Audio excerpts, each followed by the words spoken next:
tal? Soy Usui. Ok, hoy les traigo por fin la segunda parte de Dune. Como siempre, comencemos con el casting.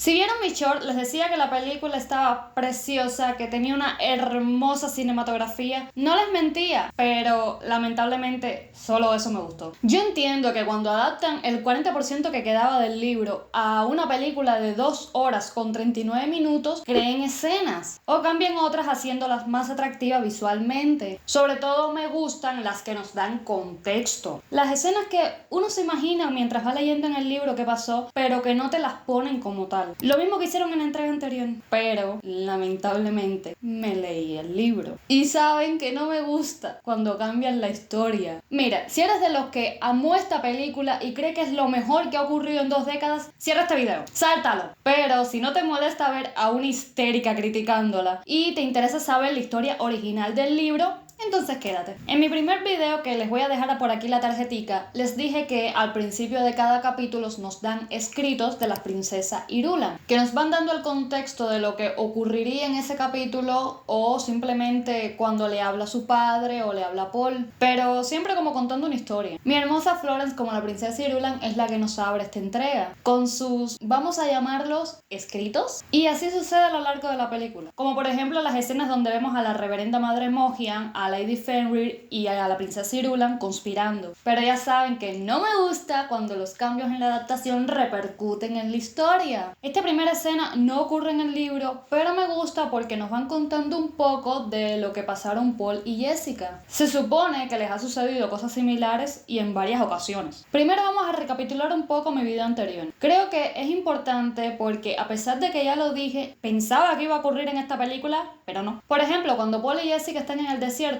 antes de que los encuentren Duncan y Kynes, Howard, que brilló por su ausencia en esta película, investigué y al menos sé que al director le dolió cortarlo. Bueno, pues él se encontraba con un grupo de los suyos del batallón y unos Fremen en otra parte del planeta, pero al final los atacan y capturan a Howard. Seguimos avanzando un poco. Cuando Paul y Jessica están escapando a través de la tormenta, se ve a Gurney uniéndose a los contrabandistas, haciendo amigos con el hijo de Tuek. Este era el contrabandista que participó en la última cena. Vayan a mi anterior video para entender esto. Que Tuek fue asesinado en la casa Atreides cuando lo de la traición a Leto. Seguimos avanzando un poquito más. Mientras Paul y Jessica se encuentran con los Fremen, vemos a Kynes que había sido arrojado al desierto sin el destiltraje. Y por la deshidratación vemos que empieza a alucinar con su padre, el anterior planetólogo. Y en ese momento vemos que justo debajo de él se está formando una preespecia que pronto explota, acabando con su vida. Esta masa es una etapa de la creación de la especia, que es cuando explota para poder llegar a la superficie y así completar el ciclo. Y es en esta escena con Kynes y el padre en que nos empiezan a explicar un poquito más de Arrakis, nos empiezan a contar un poquito más del ciclo de la especia y de todos los planes que ellos tenían para hacer del planeta un Edén. Ya volvemos al presente, que es cuando se supone que empieza la película. Cuando Paul derrota a Jamis, es en ese momento cuando Stilgar le da el nombre de Usul, que es solo para ser usado dentro de su Siege Tabr, pero le dan a Paul la elección de elegir su propio nombre para que sea conocido en el resto del planeta, o sea, en los demás Siege. Muad'Dib, que en la película nos ponen que Muad'Dib es un nombre de guerra, y no es así. Y justo después de esto es que nos ponen que en el planeta de los Harkonnen, Feyd-Rautha, que ya sé que se pronuncia Feyd-Rautha, lucha en el ring de gladiadores. Y además de Lady Fenrir, va su esposo a ver combatir al muchacho, el conde Fenrir. Y el plan de no adormecer al esclavo no era un plan de varón, era entre Hawat y Feyd-Rautha. Cuando Paul y Jessica junto con Stilgar y los demás Fremen llegan al Siege, descubren que Kynes, que era el líder de los Fremen y además el padre de Shani, había fallecido. Aquí Paul conoce a Hara, que era la esposa de Jamis, que ahora está obligada a servirlo a él durante un año, a no ser que la acoja como esposa. Es decir, básicamente heredó a la esposa.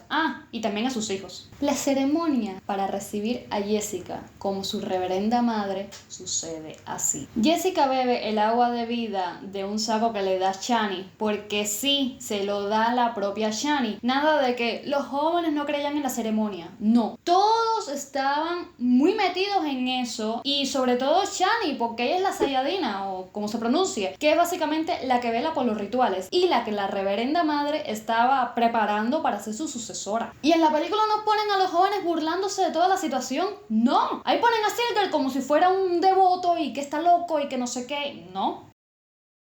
Bueno, en fin, cuando Jessica toma esta agua de la vida, ella se adentra en su mente y molecularmente cambia la sustancia, haciendo que se elimine el veneno y se haga el líquido tomable, básicamente. En ese momento la reverenda madre moribunda la toca y ya le introduce todos sus pensamientos y toda su vida junto con toda la vida de las anteriores reverendas madres, todas las Bene Gesserit y básicamente la humanidad entera. Y al mismo tiempo la niña no nacida, o sea el feto, absorbe todos estos recuerdos y todos estos conocimientos. Luego de esto todos los demás Fremen empiezan a beber del saco para unir su conciencia como si fueran uno solo. En eso Shani se lleva a Paul aparte porque le decía que los demás Fremen no soportaban lo que había en la mente de Paul. Jessica no le dice nunca a Paul que también beba el agua de la vida. Jamás de los jamases. Estoy muy cabrona. Sería absurdo. Ni que lo quisiera matar. Ay, no puedo decir eso. Después de esto nos añaden escenas de cuando Stilgar lo entrena, más escenas con Chani, victorias con los Harkonnen. Estas no me molestan, se supone que tienen que haber pasado. Pero ya a partir de ahora me cambian casi toda la historia y me va a ser un poco difícil comparar, así que voy a narrarles lo que pasó. Y aquí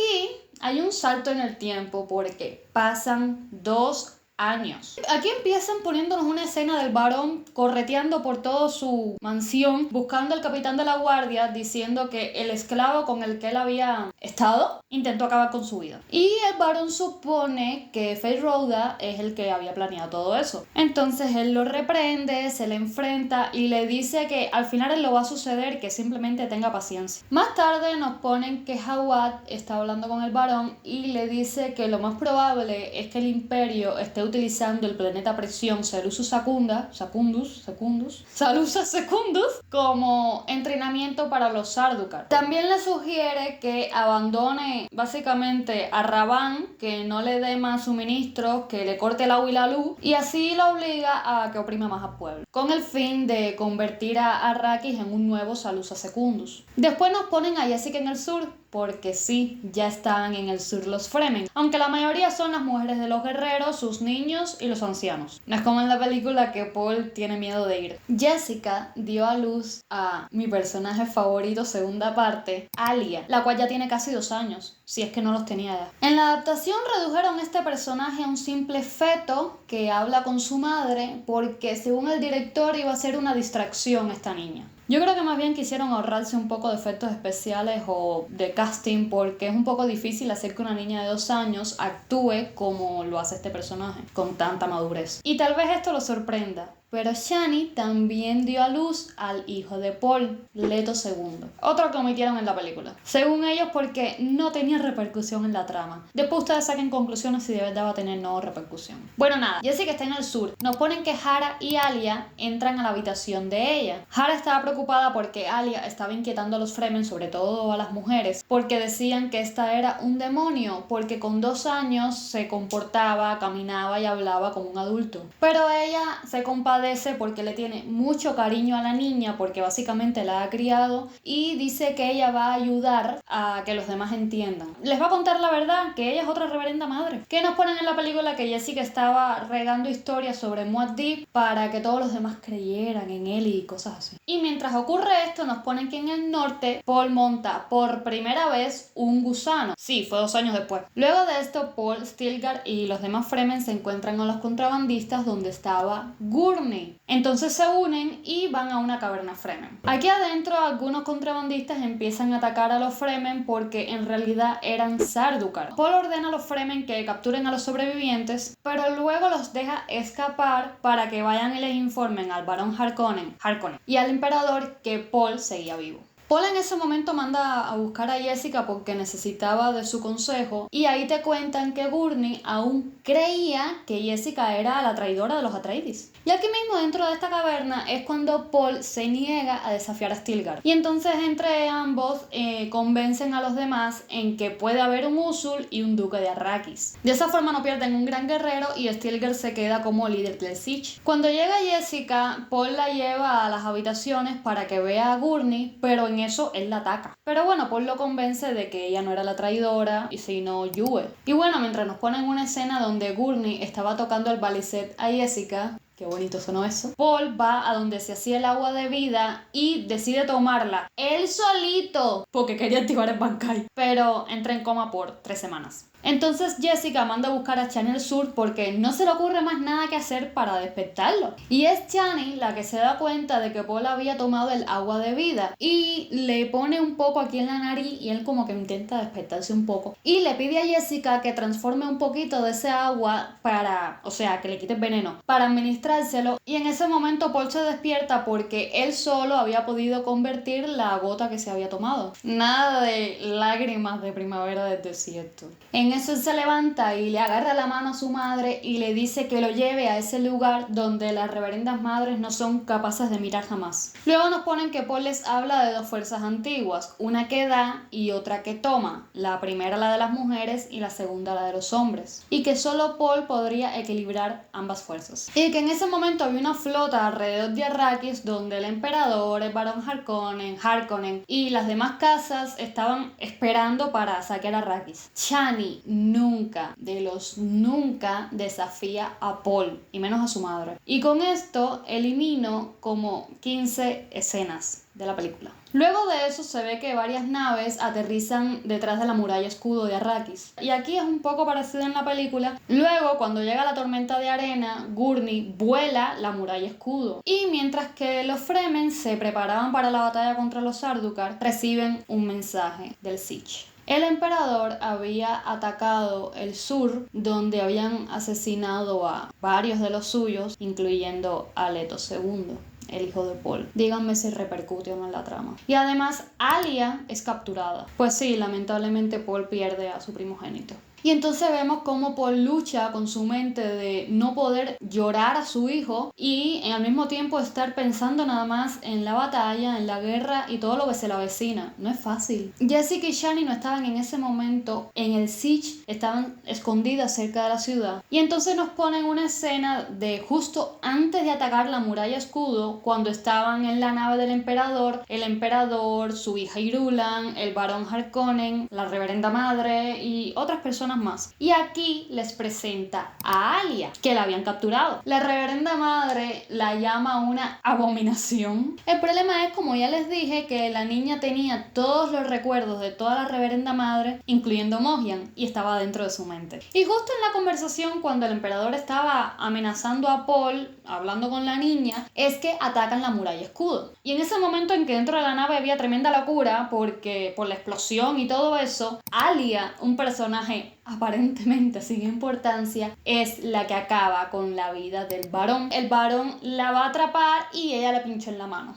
con su Gon Jabbar. Esta es capaz la niña. Ella es la Arya de Juego de Tronos, con 2 años. Y en ese momento el emperador recibe el informe de que los Fremen habían destruido tanto los escudos como los morros de las naves y que no podían despegar. En ese momento los Fremen acaban con los Sardaukar y se ve cómo van a la mansión de Arrakeen, donde Paul retoma su lugar como el gobernador. Más tarde llegan Jessica y Chani. Y luego aparecen el emperador y su séquito. Aquí estaba Hawat, entonces Paul le dice que se presente adolescente y el emperador le había dado una aguja a Hawat para que se la clavase a Paul y acabara con su vida, pero obviamente no lo hace porque sigue siendo leal al duque y se la clava a sí mismo, falleciendo en los brazos de Paul. Y es aquí donde verdaderamente eliminan al personaje de Hawat en la saga. Yo estuve investigando y al director sí le dolió eliminar a los Mentat de la saga porque dice que en esta parte quería enfocarse más en las Bene Gesserit. Luego Paul se enfrenta a la reverenda madre Mohiam y le dice que se niega a obedecer las órdenes de la Bene Gesserit y ser la causa de la Yihad, la gran guerra intergaláctica, que aunque él no lo sepa, ese era el objetivo final de los Bene Gesserit. En la película tenemos que Paul desafía al emperador, pero no, en el libro Feyd-Rautha es el que desafía a Paul a un duelo. Hace trampa como siempre, ya que la espada del emperador tenía un veneno adormecedor, pero al final falla y Paul lo acaba. Como el emperador pierde a Feyd-Rautha, le pide al conde Fenrir, que también estaba en el séquito, que acabara con la vida de Paul, y este se da cuenta de que el conde también era un Kwisatz Haderach. Y bueno, al final el conde se niega, lo que enfurece al emperador. Luego de esto, Paul le pide la mano de la princesa Irulan para que ellos dos gobernaran. Y una cosa que añadir es que en el libro, él manda al emperador a la prisión de de Secundus. Luego Paul se vira para Shani y le dice que no se preocupara, que la princesa solamente iba a ser su esposa de título, que su verdadera esposa, la madre de sus próximos hijos, iba a ser ella. En la película ni siquiera terminan juntos. Yo creo que la dirección prefirió tener a una Shani empoderada que no fuera la secundona de otra persona o la concubina del protagonista, como fue en su momento la madre de Paul. He visto en artículos que ellos quisieron dejar un final más abierto, pero bueno, ya ¿ustedes qué creen? Otra diferencia es que antes del duelo con Feyd-Rautha le están diciendo que la cofradía quería atacarlos y él les dice: mira, si tú mueves un dedo, voy a quemar toda la especie y te vas a quedar sin tu sustancia, tú escoges. Y la cofradía dijo: no, deja, tú eres el emperador. Que en la película dicen que ellos no admiten que él sea el nuevo emperador y entonces empieza la guerra. El problema es que eso va a repercutir en que el próximo libro tenga menos que ver todavía. Pues sí, como The Witcher, que empezó los capítulos muy bien y después nada que ver con los libros. Y aquí termina la comparación. Yo entiendo que si hubieran adaptado la película fiel al libro, no hubiera tenido el impacto tan grande que ha tenido en taquilla. Hubiese tenido menos acción, hubiera estado más sosa. Pero ¿por qué me cambian casi toda la trama? ¿Por qué eliminan a mi personaje favorito? Lo único que me reconforta es que la pusieron de mayor y es mi Anya Taylor-Joy. Y por último, ¿por qué me cambian al final? Un beso enorme, deja tu like si te gustó el video, comenta si estás de acuerdo en alguna escena conmigo o no, o si no te has leído el libro y te enteraste de algo por mí, compártelo con las personas que hayan visto la película pero le dé flojera leer el libro, suscríbete y dale a la campanita para que te avise de la próxima vez que suba video. ¡Chao! Un beso enorme, les deseo muchos likes. No, espera. Les deseo muchos likes. Un beso enorme, les deseo que en sus canales tengan muchos likes. Comenta si comparten el video. ¿Qué estoy diciendo? Cállate.